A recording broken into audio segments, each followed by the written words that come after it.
How about another round for Brews Day Tuesday? Here is Drez and Huck. Where is Drez and Huck? I am here. I'm trying to... Oh, yeah, I gave you the hard one to open. This is a different one. It's a challenge, second segment and everything. It's I'm going to try not to take out a light. He's got a cork. He's got a basket. Fancy beer. Fancy beer. Oh, nice. There she is. Is that like a champagne bottle where when you open a champagne bottle, you're not really supposed to pop the cork? Properly opened, it should make the sigh of a satisfied woman. And I've never been able to do that because I don't know what that sound is. Wait a minute. So you're telling me you're supposed to like slow open a champagne bottle? Yeah, you are. Like where you just like kind of a thing? Yeah. But I actually prefer taking the sword hilt, the back of the sword. Yeah, I've never done either of those. But, I've done that. It took the whole top of the bottle off. We still drink it. What with that fancy opening, that means I do have a very fancy beer that Huck handed me. The Green Flash Cellar 3. Which is a divine, fancy word, Bellagio, quick? Bellagio. Divine Bellagio. Bottle condition. It's a triple Belgian. Oh, my gosh. Yeah. Who takes care of Drez? So nice. Who takes care of Drez? 8.5%. Obviously, if you don't know, if this is your first time listening to the show, triples are, I think, is that your favorite style as well? It's my favorite style of beer. And really, you just were like, you know what it is you looked at my arm. I got the red. In case I don't know if you're watching on the YouTube or whatever. We have red tape and a little cotton ball on my arm, which means I donated blood today. A double red, by the way. I hope that cotton ball's not rotten. Which means that I am going to get drunk off of this. Oh heck yeah! And I'll take you home in the trunk of the car. I was going to say, are you taking me home? Yeah, in the trunk. This is probably going to get me there because this is a big-ass bottle, too. But, man, this is going to be great. So, Green Flash, Cellar 3. The Cellar 3 is a series, and they had 6 of them. Okay. But that's the one I picked. All right. As a present to you. What were the other ones? Oh, I mean, there was all kinds. I mean, that's what I'm saying. They had everything you can imagine. Just all their different beers cellared for whatever reason. But, I mean, I focused on that one. So these are all beers that they did in the cellar, or what's the story I think that there? is. I mean, they should I read the label? Yeah, you should read the label. I mean, they either put them in a barrel or that one's bottle conditioned. So here's talking about the Cellar 3. Discover Cellar 3, where Green Flash brewers express their artistic genius. Each beer is a masterpiece to be shared, celebrated. Okay, that doesn't tell me crap. Rich, pale malt flavors.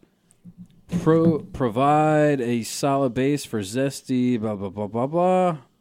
Okay, so it doesn't really talk about what Cellar 3s are. That's what I was kind of looking for. Well, it's just a series of bottles that they're gonna make, and they put them down to age for a certain period of time. Okay, that's cool. I mean, that's basically what we're talking about. So what?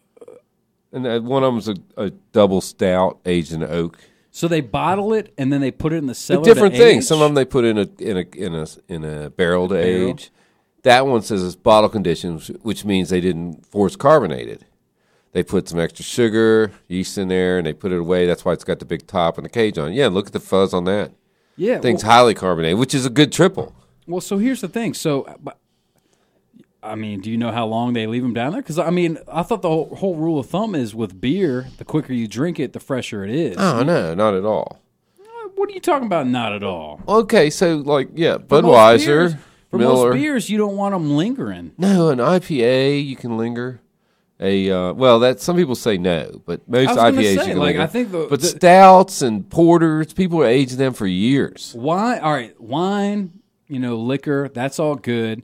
Some of it better with age, but I thought beer, it's the opposite. Generally, rule of thumb, you want to drink it sooner than later. No, rule of thumb probably, yeah. Yeah. So, which beers does it depend on the type of beer? Right. The darker the beer, the longer you can age it. Like a triples are traditionally aged longer than most beer. They take longer to attenuate. It is a little bit darker, clearly unfiltered. I can't see my fingers on the other side of the glass, but wow, that's surprising. I thought that for the most part, I mean, I guess triples, I could see that. Well, yeah, I mean, there's a lot of beers that are cellared. I mean, some people have massive cellars of beer. I have a friend that probably has 300 bottles of beer in his basement. 300 bottles of beer in the basement. So anyway, I'm drinking the Soul, before we sing, the Soul Style IPA. This is one of their staples. Yeah, and you've probably seen this one around. And Soul I've had Style it before. IPA.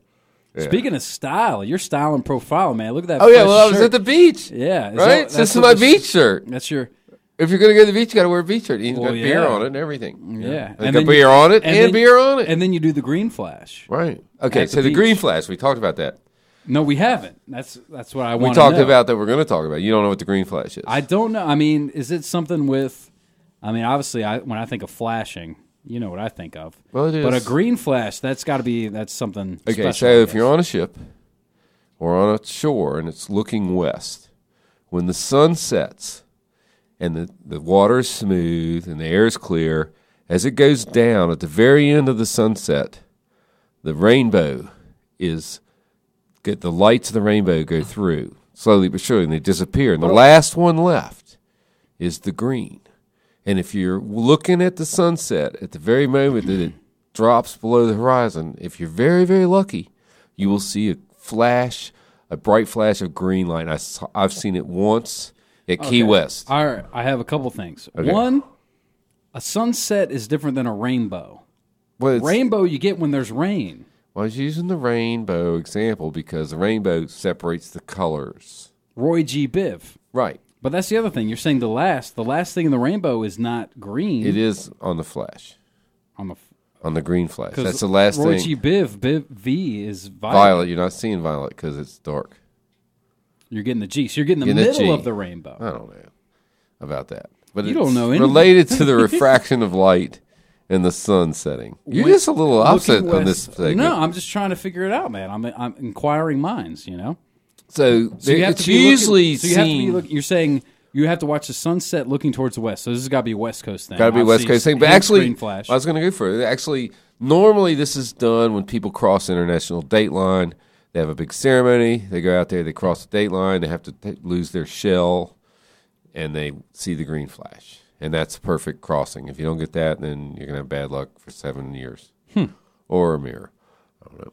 Something. But that's the thing. The green flash is named after that green flash. That's why it looks like that. They have that green flash. That's what it looks like. So supposedly, like at the I've seen it. So it that you're saying happen. the last second of the sun setting, it just does a flash. a blip. Yep. It's like a photo. half a kinda second. Like Yep. Half a second. Interesting. I did not know that.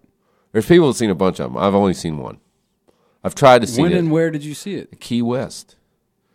That's year before last. That's not West Coast, though.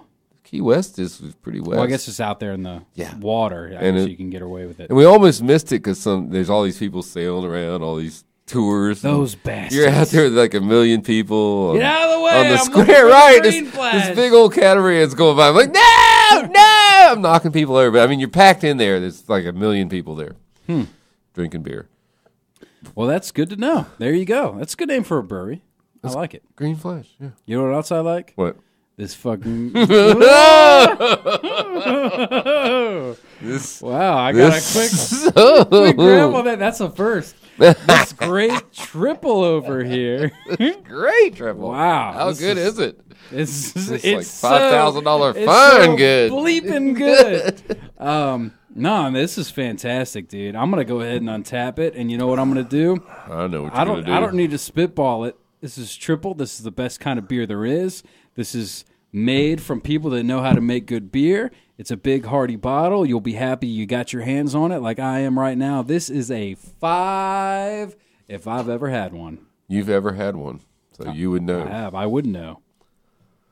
There you go. Now he's just drinking. He's not even going to talk. He's just like, drink, that's my drink. untapped score, blah, blah, blah, blah. Husker Buzz Stretch Drinks. What are you thinking? Well, I'm drinking this Soul Style IPA, Bright and Tropical. Taste Enlightenment. What'd I tell you? 6.5. Not quite a hook session, but trying it for it. This is good. Yeah. Mm-hmm.